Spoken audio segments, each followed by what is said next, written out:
This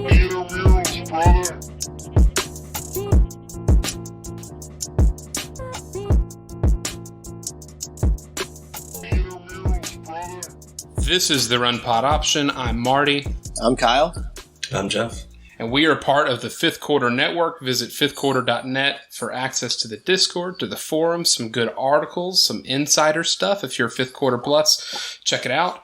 You can follow us on Twitter at RunPodOption. You can email us, runpodoption@gmail.com. You can fax us. Yeah, fax us. You can always fax us at phonesfax@northwestern.edu. You can check out our GeoCities site. I'm going to do an Angel Fire site. Roadrunner.com. Angel Fire. So this is our first show of 2020. We got all hands on deck. And this is the Tuesday after the national championship where LSU defeated Clemson 35-24.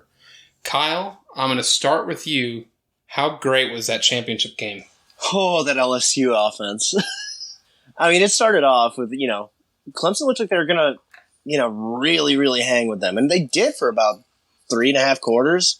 And then the LSU offense really took over. But you could see the tide turning when it was about 7-17. And then it really just started to just pile on at that point. I thought that the worst thing for LSU to start the game was that they were constantly having to play out of their end zone. Yeah, they were backed up to their 5, I think, of their first 2 drives, and ended up getting nothing out of them. Which is a death knell at that point. You're just trying to get out of your own end zone so you can possibly punt without having somebody in your face. But I think I texted you guys. I thought the best thing that could have happened to him was on that one punt that they had. It bounced forward about 20 yards and got them to the 30 before Clemson picked it up. Or before LSU downed it. And 2 plays later, Clemson was right down in the red zone again after that pass to Galloway. And I think Etienne after that. But and then Clemson got a score off of that. Man, that LSU offense, once it started to get going, there was nothing stopping it. It felt oddly similar to the Clemson-Ohio State game with the roles reversed, where LSU was down 17-7, and Clemson should have probably been up 21-7 at that point. And then after Clemson's up 17-7, and then at the halftime they're down 28-17. Just like it felt like a flash. The only thing that changed was LSU's field position.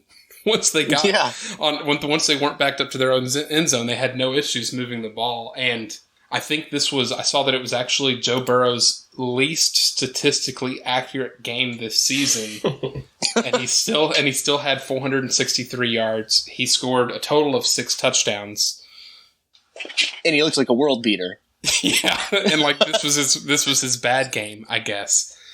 Yeah, he's dropping dimes, 40-yard dimes to Jamar Chase. Jeff, how drunk would you be if you played a game that you had to take a sip of beer every time either the offensive coordinator or the defensive coordinator changed the play before snapping the ball?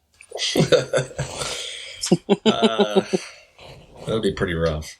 It was a chess game. And I think that Joe Brady, everyone knew he had the goods.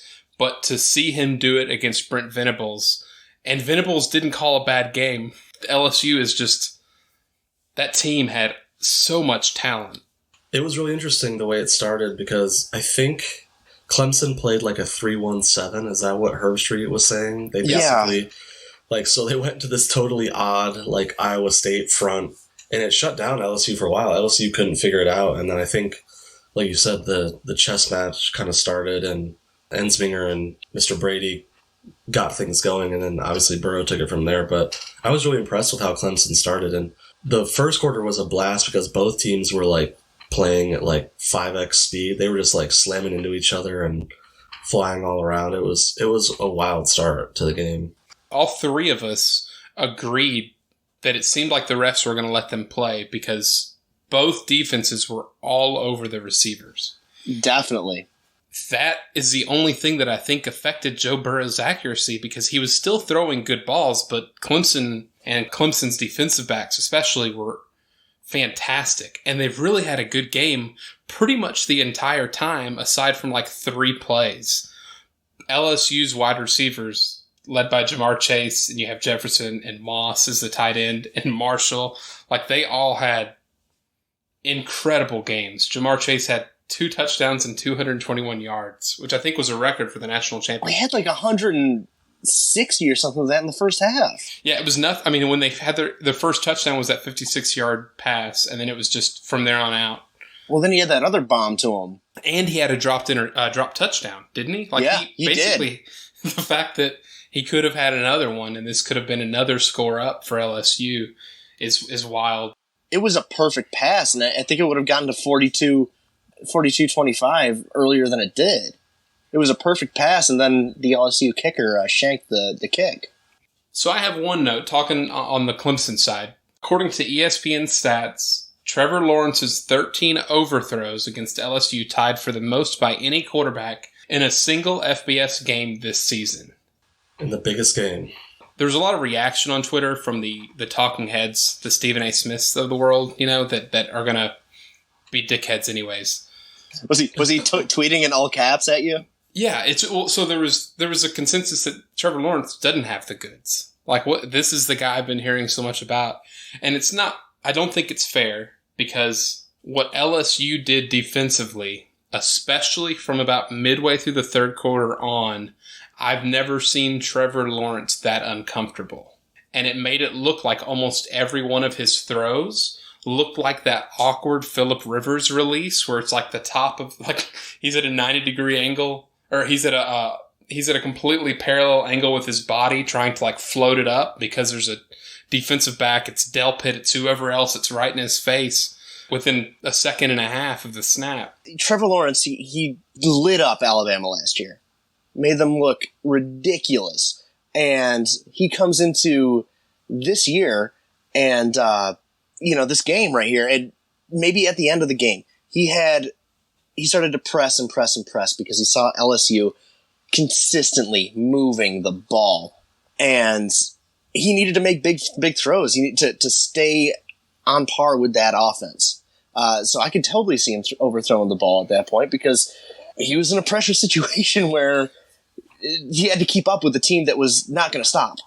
Do you guys remember there was a Patriots-Colts playoff game back when Peyton Manning was playing, and New England went for it on like 4th and 2 from their own 35 or 40-yard line because they knew they couldn't afford to give Peyton Manning back the ball. And I want to say it was a Wes Welker. It was a little like a screen pass to the right, and they didn't get it, and Peyton Manning and I think Vinatieri was on the Colts at that point. They kicked a game-winning field goal to win.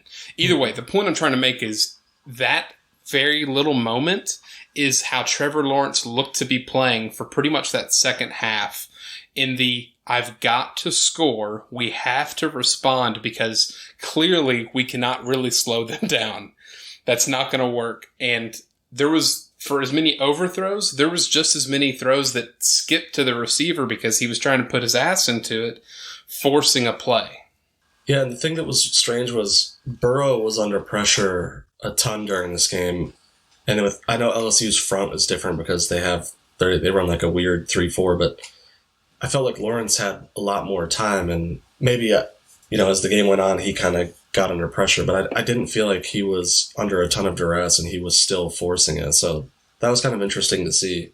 Well, if LSU wants a feather in their cap to be DBU, I think this is a good way to do it because even though T. Higgins missed, I think, about a quarter of the game, Justin Ross was completely held in check. Braden Galloway had one catch, and that was pretty much it. T. Higgins was kept in check. ETN, there was about 3 or 4 plays that he caught out of the backfield that should have gone for another 20 yards, but good tackling from either the defensive backs or a linebacker coming back. LSU's defense, I was incredibly impressed by, and I do wish ETN would have gotten the ball a little bit more. Yeah, definitely. But I think that's also a product of we can't just sit here and run the ball, even though he's really effective out of the backfield, like catching, But I think that was a product of we can't sit here and slow this game down. We need to keep up with this offense. I mean, Clyde Edwards-Helaire didn't even have... He had 110 yards on the ground, and he had 54 through the air. but he didn't really start getting fed the ball consistently until that second half for the same reasons, I think. When LSU were playing from behind, they were not just hammering it up the middle with him. And once he got rolling, the momentum was so far in swing for LSU. Well, I think it also was, it took a couple of plays for him to kind of break out where it showed that they needed to creep up and start defending the run. And that's when all hell broke loose on the back end for Clemson. If you guys caught the play, but it was either in the second quarter or early the third, Hilaire got the ball and made like a sick cut right against the sideline and kind of squatted down. And he actually touched out of bounds, but they didn't catch it. And I want to say he got like 30 yards on the run. And then the next play, Jefferson did something similar. Do you guys think that would have had a big impact, or would it have not mattered either way? Because that was a big run. I know exactly the play you're talking about because he did kind of a weird spin thing up and out of the out-of-bounds mark where he had his hand down. And then they ran up to the line. They had, I think, an incomplete pass, and then that next play was the Jefferson juke that he came to a complete stop on that right sideline, and Clemson players were just out of frame laughing because they flew by and didn't have a chance. I think it could have made a difference, and I do think it's interesting. If it makes a difference, it's a 7-point difference. I don't think it's that big. I also don't think there's any way that one play. If there's any play that would have been a difference, it would have been the clear pick six that Clemson dropped. Yeah. And I think that was in the second quarter. Yeah. Mm-hmm. Was that in the second? It was either the third or the second quarter. I can't remember. The game was entirely too long. I don't know when it was. God, yeah. It was, yeah, that was, that's a minute conversation we can have here if you'd like. I don't know what the answer is because the NFL's obviously not going to budge. But man, the Monday night game starting at 8 o'clock, and it ended for us on the Eastern time zone, I think at 12:15 or 12:20. Yep. But that's longer than a normal game. It's the pomp and circumstances, the 40 minutes they took for halftime. It's the amount of reviews they had. Yeah, I just couldn't believe it. I remember, I walked out of our kind of office where I was watching the game, and I walked into the living room, and my wife was like, "Oh, are you coming to bed?" It was like 10:15. I go, "No, it's the second quarter." I mean, I don't know. I was like, this game is. I looked at her. I go, "This is going to be a long night," and it was. Do you want me to go? I can go over some stats here for Joe Burrow because this is going to kind of be our goodbye Joe Burrow show as well. So as he goes and dies in Cincinnati next year. God, yeah, everybody pray for him in Cincinnati. So Joe Burrow, his records after this game, and I'm sure there's some that I'm missing. Most passing touchdowns in a season at 60, RIP Colt Brennan. Most touchdowns responsible for 65 for a season. Most touchdowns responsible for in a title game with 6. And the most passing yards in a title game with 463, and pile that on top of the fact that he's broken every LSU passing record, and he was MVP of the championship game, and he was the Heisman winner. God. R.I.P. to Joe Burrow. See you at the crossroads. May you thrive in Cincinnati, which I don't think anybody's capable of doing. may you find your way out of Ohio as quickly as possible. At least he'll be really rich in a few months, so that'll be good. Yeah, you know what? He deserves it. So I looked on collegefootballdata.com, and I pulled up they have a really cool box score feature that shows a lot of analytics for the box score. So just some things that I thought were interesting. So success rate for this game. Clemson's success rate in the first quarter was 50% to LSU's 36%. In the second quarter, Clemson shifted down to 39% and LSU up to 56%, which that was the comeback we talked about, right? Going into halftime at 28-17. The third quarter, we all mentioned it kind of started the same way the first one did. LSU had a 38% success rate. Clemson had a 41% success rate. So both defensive coordinators made adjustments. And then in the fourth quarter, Clemson was actually not bad. They were 43%, but LSU had a 52% success rate, which is just insane to close out a game. And I think the stats obviously prove it. When you look at I've discussed PPA, and this is the cumulative PPA for the game. So expected points and how much they were greater than that in plays that they were featured in. Joe Burrow was at a plus 23.62. Trevor Lawrence was at a -3 comparatively. Wow. Which is that's actually the amount of headspace he has left to fit his entire face in. Yeah, that's the video game sliders on a creative character. It's -3 hairline for that added forehead that he's got trying to fit into that helmet. The Easter Island statue that is Trevor Lawrence. The top 6 players for LSU in terms of snaps all had a positive PPA, cumulative average. The Clemson team, only 3 of their top 7 did, and it was Etienne, Justin Ross, and Galloway. And each of those players didn't get enough touches in general, but I think that speaks to LSU's defense too. Galloway looked like he was going to be a bit of a factor at the starting of the game. He had a really long catch, and then he had another reception. I'm pretty sure after that looked pretty good. And I was like, man, this guy might be a big factor in this game, and those were his last 2 catches. Yes. He never got another one. Then he went away. There was the coach's film room was fantastic. Jeff, did you watch it? I did. I had to turn it off because I couldn't stand Gary Patterson. Oh, man. Oh, all right. So I love Gundy, though. The Gundy banter between Gundy and Patterson, and I think Patterson kept taking shots at the kind of refereeing that happens in Stillwater, which is always a blast. But Gundy worked as kind of the moderator, which I'm so thankful for, because usually it's that Luganbill guy, I believe. Yeah. And it's always annoying. Gundy has a future in broadcasting. He was fantastic. He's got the hair for it. The coach's room is really, really neat. Over and over and over again, both teams were running cover 0 and cover 1 all damn game. And I think if I had to count it on my hand, there might have been less than 10 plays where LSU played with 2 safeties back. And if they did, it was almost definitely a 3rd and long. They had a fantastic game plan, and just both teams saying, okay, our defensive backs can stick with yours. And we saw how that panned out. LSU's receivers are just otherworldly. Can we talk, speaking of LSU safeties, can we talk about that one hit on the, who was it? Was it Roberts that was up in the air for Clemson? Yeah, the kidney shot? Rogers. I think it was Amari Rogers. The back Robert, shot, not Roberts. the incomplete pass. Everybody was saying, it's clean hit. I was like, isn't that a defenseless receiver? It was as clean of a hit for a defenseless receiver shot. I'll give you that. I think it was a hit on a defenseless receiver, but he did everything to not just leap off the ground, because he could have just cut him in half. He could have ended the dude's career. Yeah. And I think to not see that called, but to see the definitely not a blindside block called earlier in the game. Where he hit him from the front. Where he was 10 yards ahead of him cutting back. It was kind of a weird, it was definitely a Pac-12 officiating crew. Oh man.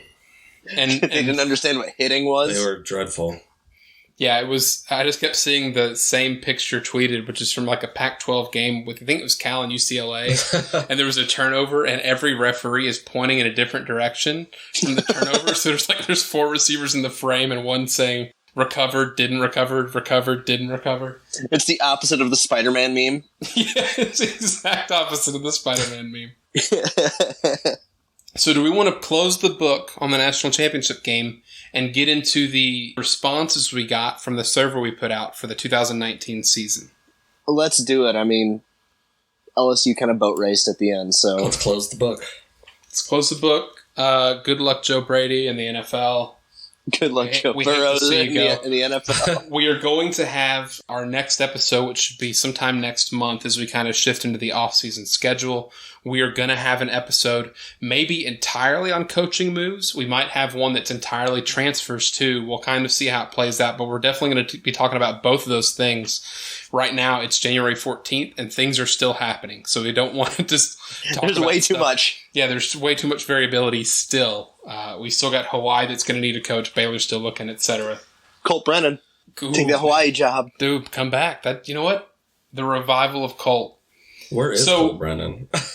I really in my dreams. Don't know. I don't know, because the arena football shut down, didn't they? So they folded this year.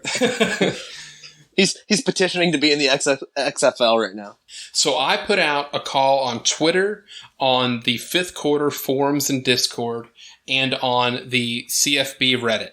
And I asked them to share their favorite 2019 moments or games. And we had a lot of responses. Like an insane amount, way more than I expected.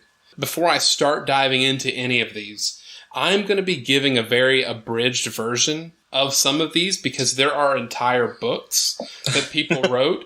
And just for an example here, Captain Void on Reddit had a really, really great write-up. I can't read that whole thing on here, but I will be following up after this episode posts on the podcast feed. I will be going to Reddit and I'll be posting everybody's responses on there too. So you can read in more detail because there is a lot.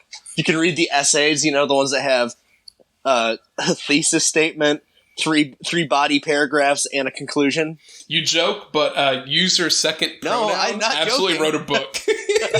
I'm not joking. I think that's the one I shared with you, and I was like, I don't know how we're going to get around this one. It's insane. So I have them broken down kind of by fan base, and then there's a big group of kind of miscellaneous. But I think the miscellaneous are the funniest ones, so we're going to kind of go from top to bottom here. And I wanted to start first, this one's for you, Jeff, with the anti-Michigan category. God. So we had user Bucky Buckeye, user Stoic Scribbler, and then two Fifth Quarter accounts all mention the games against Michigan, Ohio State beating them, and there was also the fact that the Army account almost beating Michigan. They were excited about that. They also had, since there was not another section for pro Rutgers, Rutgers game versus UMass, the fact that they won, that was a big memory for them too. And that's okay. Go ahead. There's no such thing as pro Rutgers. Oh, there are. Oh, there is now. You think they're bad? Just wait till you see them now. They're all pumped up about Schiano. Oh, brother, the first season they're all hanging out in his future performance center area.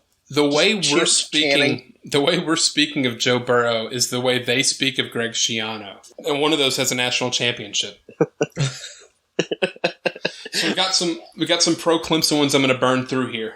Thank you everybody, by the way, for submitting these. These are really cool. So you have Trevor Lawrence's big touchdown against Ohio State. You have T. Higgins' huge circus catch against UVA, which, albeit not needed, they were hammering them. Clemson over Ohio State again.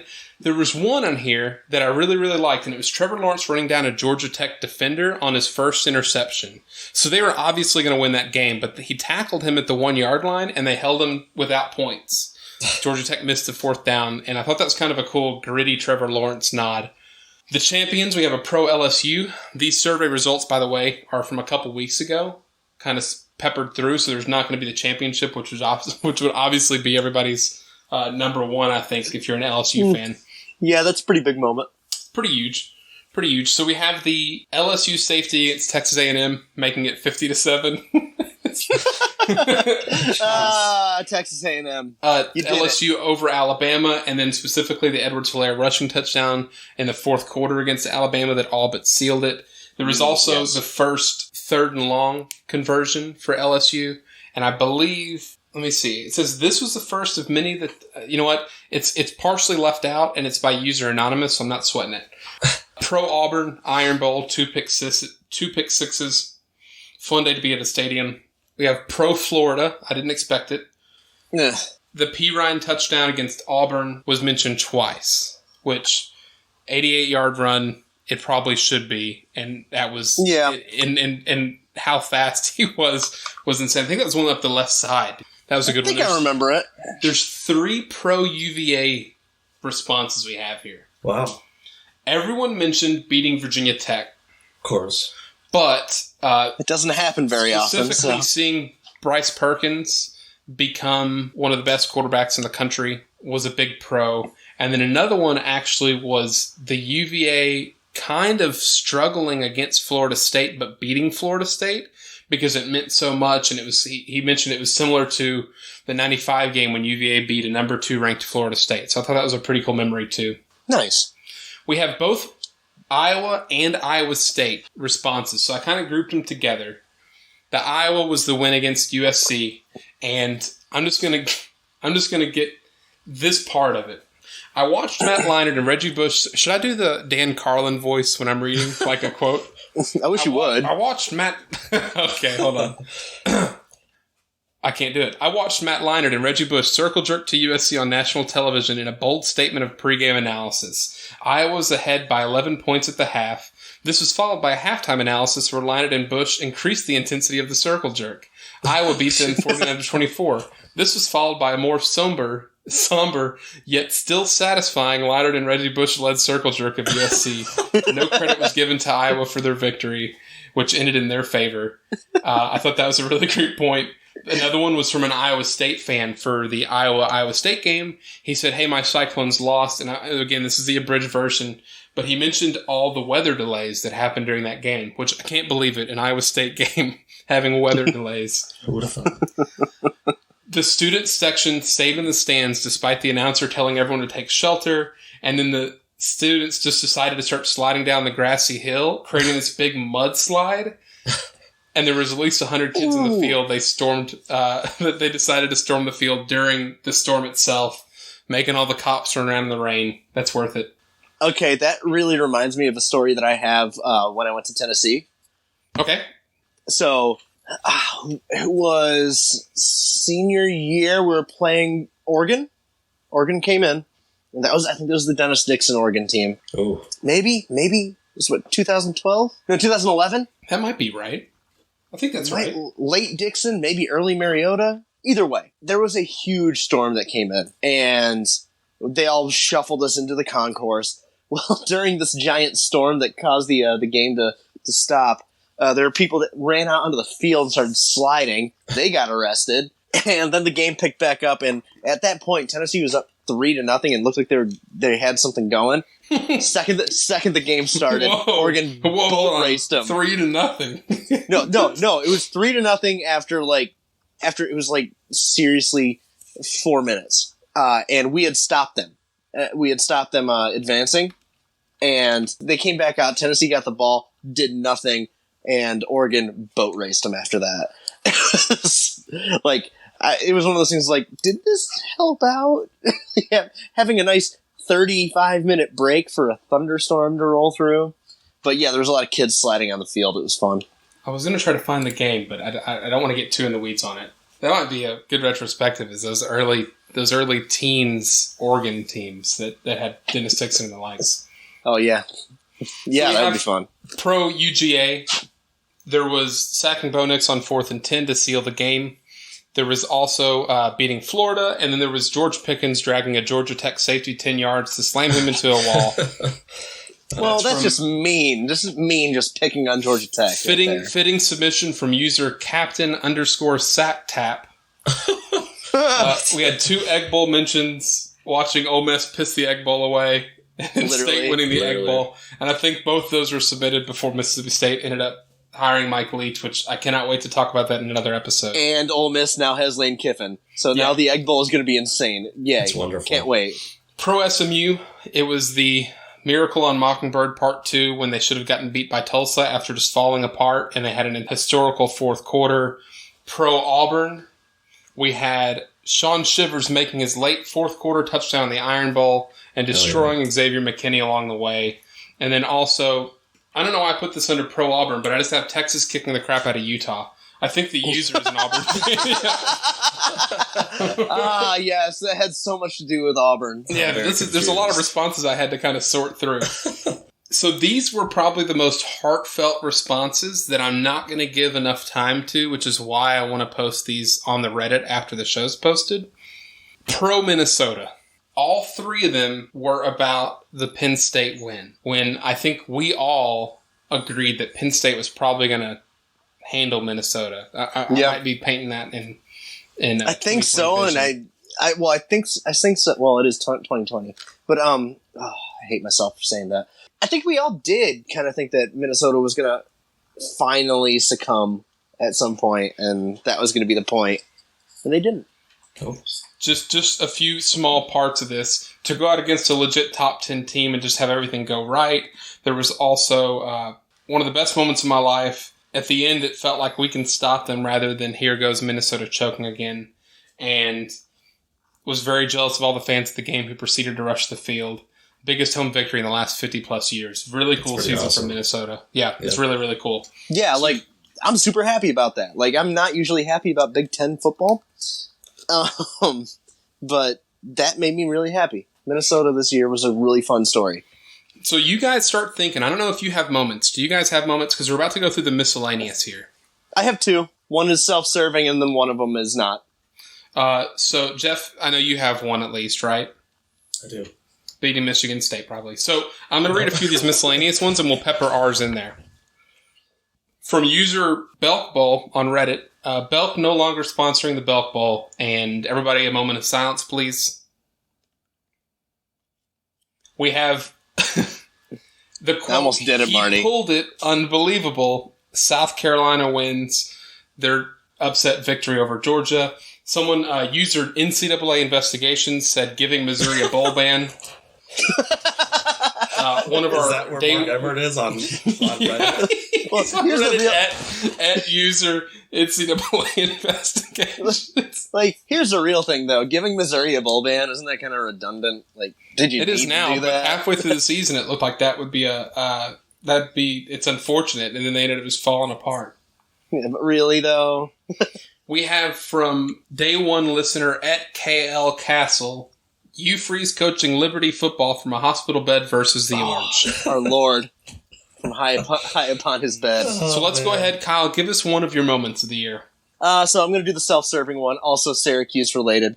Trill Williams stealing the ball from that Wake Forest kid and taking it to the house in overtime. That was super fun. It was on my birthday. I love it. Let's do this. You know, I love it. It made us go 5-7, you know, which is better than 4-8. We have a Georgia Tech response. Aside from hiring Jeff Collins, I'd have to go with future Heisman winner, Super Bowl champion, and Pro Bowl punter Presley Harvin III, dropping a dime on a fake punt to Nathan Cottrell for 41 yards and a touchdown. And I believe that game was against Miami, where they upset Miami. And it basically started, it's exactly what he gets into. It perhaps is a turning point that had Miami resume its slide into the dustbin of the ACC. We got beat by the Citadel, and then we used a play like this with our beast of a punter to put all the Hurricanes' tiny little hopes and dreams away for their season. Miami is wishing for the quarterback that was Brad Kaya. God, Brad Kaya. From user Quad Nunked, memorable was Taggart getting fired. Yep. You know what? I think it's the only Ohio State fan that responded that didn't dump on Michigan. Watching Trevor Lawrence win an Academy Award for Best Actor after getting laid out cleanly by Shaun Wade, OHIO. Yeah, can't believe it. That's from user Zambonis for days. We had user Dirty Bob Magoo say Oklahoma coming back against Baylor in the second half. I almost shut the game off. He's never abandoned a game. He decided to stick with it, and he's glad he did. We have a Rose Bowl win with the purple sunset reflecting off of Oregon's helmets. Yes. Go Ducks. That's from user Almatrist. Man, these names are not getting any easier. From an Oklahoma State fan, user All About Football 23. Every sweet, sweet fumble by Jalen Hurts to top it off watching spoiled-ass Oklahoma fans melt down like they still didn't have a top 5 quarterback. A bonus moment would be the OU mobile home mimicking what OU does in the playoffs, which is making everyone cringe at the thought and wondering why it was even on the field. Discussing, obviously, about the wagon tipping over. I like the idea of it being the OU mobile home, though. Yep, yeah. I've never even thought to trash talk OU's. Huge. Yeah, it really is. It is quite spacious. A big. User Drew849, Georgia Southern beating a ranked App State for the second year in a row, which is, if you think about like what the Egg Bowl result did and the butterfly effect. Georgia Southern beating App State again, and the butterfly effect for that too, just on how much different the bowl season might look. Like who Memphis would have played a nobody in a bowl game. Yeah, we would have had App State and Penn State.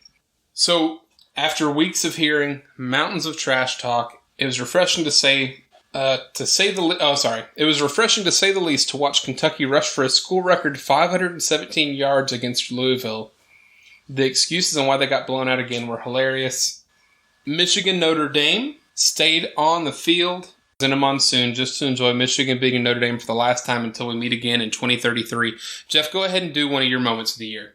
So this is actually not a positive moment, but for some reason I really enjoyed it. Michigan-Penn State played, and Penn State dominated the first half. Michigan turned it around and had a great second half, drove all the way down to the field and dropped a pass to end the game. It was an awesome game. Even though they lost, I told my wife afterwards, like, I wasn't mad. I was just like, wow, that happened. So that was actually one of my favorite memories from this year. It was the first time Michigan really responded this year. This was their finest hour speech, wasn't it? That's what Harbaugh said at halftime, yeah. That's a good one. So we have It's good you're taking, like, good morality wins here, you know? Just like user Kudakest, I'm not doing it. Texas losing. Each loss was equally satisfying.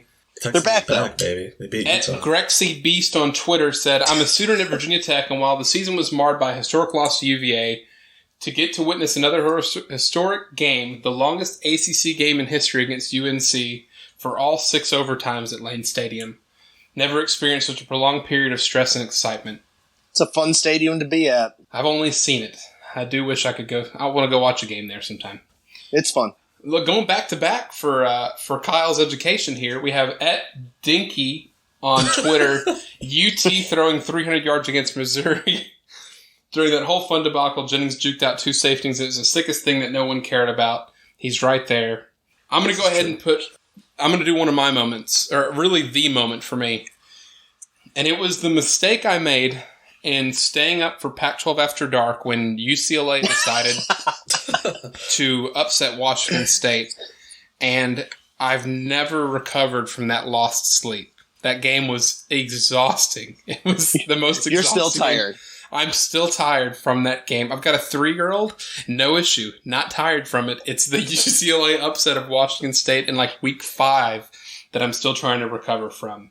That was when Mike Leach really called out his defensive players, right? Yeah, called out everybody. That was just the beginning of the end for Mike Leach. We find out later. When he said, fuck this, I'm going to the SEC. Yeah, it's got to be easier there. Kyle, go ahead and give it another one of your moments. Okay, so mine was actually at your house. We were watching Wisconsin-Illinois. Ooh. And Illinois found a way at the end of the game to hold on, and well, actually, they came back and beat Wisconsin. It was that interception. It was coming down, kicking the field goal, and the bum rush of people onto the field to douse Old Man Santa Lovie Smith. That was super fun. That was insane, and yeah, it was the Wisconsin last 2 drives where Jonathan Taylor fumbled on the first one. And Illinois made points out of it. And then Wisconsin trying to throw their way. I think they might have still had the lead. I think so. On a 3rd down, maybe it was, and Illinois picking it off. Yeah, that was insane. That was one of the first. That might have been one of the first like real upsets of the season too, because Wisconsin was a top 10 team, maybe. Yeah, might have been close to top 5. There's a really cool one on here that I didn't remember. It's from user Ralphie5.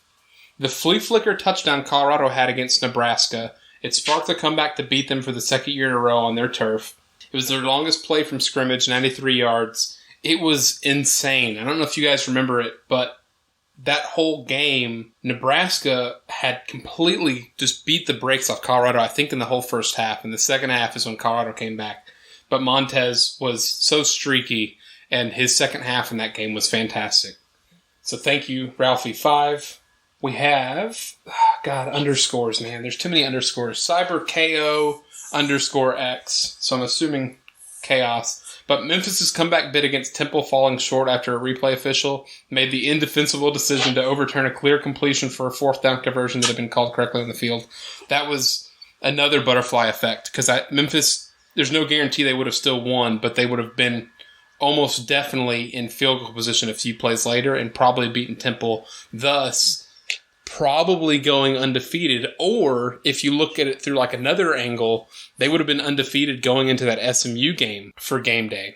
And just how much more important it would have been. Maybe they wouldn't have felt the need to be as good, because they wouldn't have known they had to win out. That's the only hope I have. I mean, they wouldn't have felt the need for speed. They're already undefeated. I mean, that was probably my favorite game all year, even though, like Jeff's memory, my team coming out on the losing end, it was really cool to see both SMU and Memphis and the conference getting the spotlight from ESPN and not disappointing from an entertainment perspective. It was fantastic. Moral victories. You know what? And I'm going to go a small soapbox here.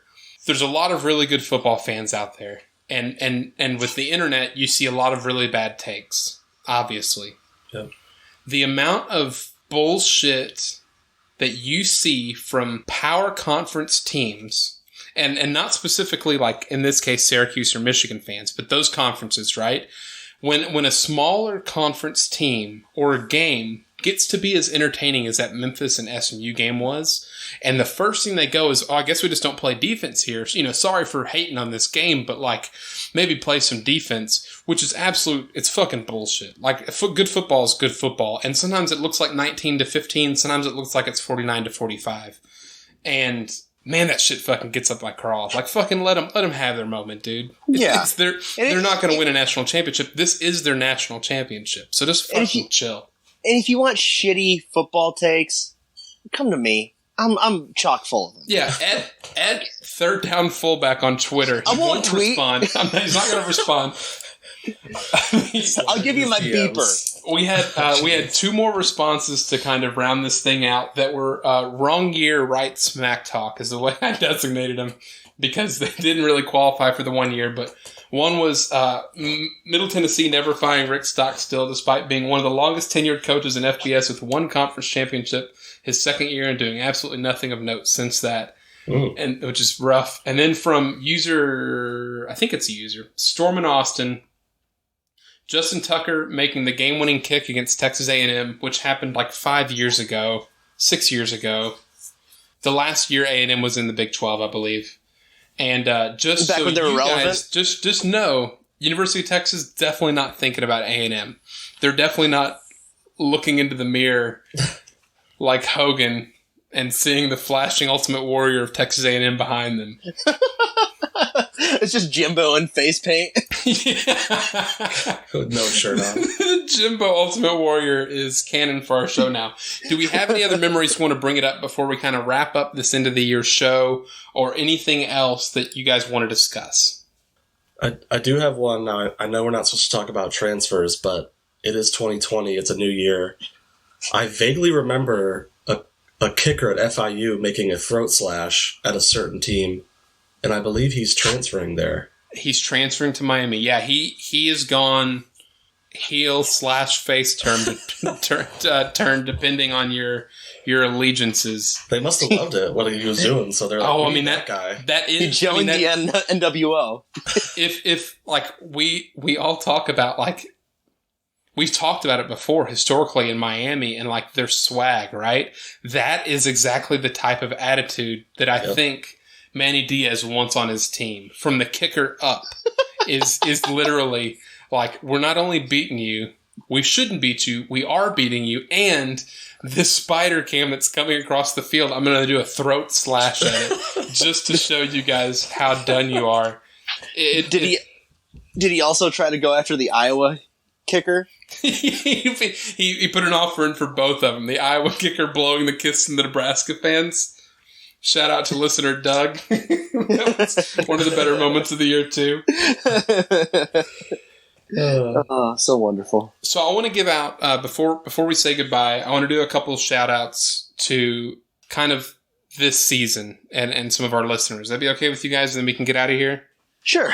So I wanted to shout out first, fifth quarter. Thank you guys for having us on y'all's platform now. We're excited about that for the future. Love you, mean it. You're allowing us to get into more people's ears, and that's all we want is to kind of help. Now we get to help to grow this community too, which I've spoken about a bunch. They might not want us in their ears, but they're going to have it. Yeah. Shout out to everybody that has subscribed to this point and has written a 5-star review. I think we're perfect in that regard, which is really, really cool. If you haven't yet subscribed or sent in that 5-star review on iTunes, we do appreciate it. It helps the numbers. It does help our show for the analytics side. And then some specific people shout out here. I want to shout out, I'm just kind of giving them nicknames. I don't really know what else to do here. Iowa Doug, a guy that all three of us used to work with. Now you two work with him because I left. Doug was one of the first people to listen to our show and give us some really good feedback, and I really appreciate it, Doug. Yep. We also have Fultzy. He's been mentioned on the show before. Some of the stuff that he has been mentioned on, I've gone ahead and edited out of the podcast, so sorry about that, but he's one of the guys. He picked, I think, 2 weeks worth of games with us before, maybe just one. But we might have him be kind of like a guest picker down the road for next season. He's a jackass, but I love him. Yeah, want to thank Will from the Stands. That's fromthestands.us. Cool operation. They do a fan-run college game day on Fridays before the games. They're worth checking out. And it's From the Stands US on Twitter, in case you guys are interested. Tall Clemson Will, thank you. Father of two. And we also want to thank the guys from Juicing the Numbers, specifically Corwin. He has been on our show, I think, a couple times now. He's the Penn State student that has an incredibly deep voice, and we appreciate him because he filled in for us a couple times when I wanted to have a third person, and it was really good. And he's also a fucking giant, apparently, too. Yeah, and he's like 6'5". Yeah, he's Chewbacca reincarnated. And then his co-host, Josh, he hasn't been on the podcast. He's not a huge college football fan, but he has started listening to try to learn about college football, which you're welcome and sorry that this is the impact. Yeah, this is. But as a result, we've probably raised someone who hates Pitt and UVA on Kyle's takes alone, which is worth awesome. It. Love it. He's a fellow Yankee fan like Kyle, so there's that. Perfect. And then anyone else that we may have missed that's been here since day one or that's come on throughout the season, there's a lot of you guys on Twitter that have followed us kind of midway, whether it was a joke I cracked or a note that I made that said, hey, I'm going to check you guys out. I do appreciate it. One of those is also Alex Kirshner from Banner Society, it makes me feel good inside. I don't know how many times he's listened since, but the fact that he even gave us a shot. This has been an awesome first season, guys. Well, also want to shout out for day one listener and commented on that thing, KL Castle, right there. Yeah. Syracuse, Kirky right there. Another Syracuse lover right there, and I'll pull the curtain back. My cousin, love him. Yeah, you know what? Thank you for listening. And also Jeff's brother-in-law, who gave us feedback very early on too, because what they don't tell you when you start a podcast is that nobody's going to listen until you just tell people about it.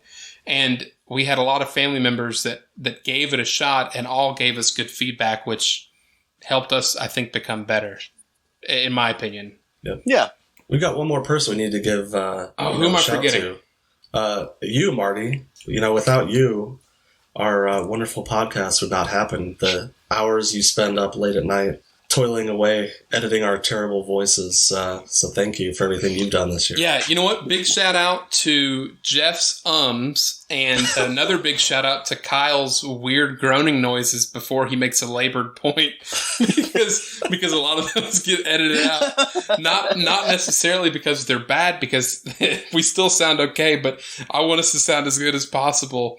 And I know there's a chance. For instance, the way Jeff sometimes will say, I will definitely leave 3 seconds silent as I'm trying to make a point, and my head is just like a gerbil in a wheel just running, trying to figure out what word I'm trying to say. And I edit out a lot of that silence in the middle, and I hope it comes out as a good product. There's a lot of our competitors I say competitors, people that are also fighting. Yeah, come at us at Walk On Red Shirts. So there's a lot of small college football podcasts that I'll kind of listen to, not every single week, but I want to hear what they sound like. And all my goal is to have our audio sound better, more well put together better, just like my sentences, and ultimately just be a good representation of us, right? Like.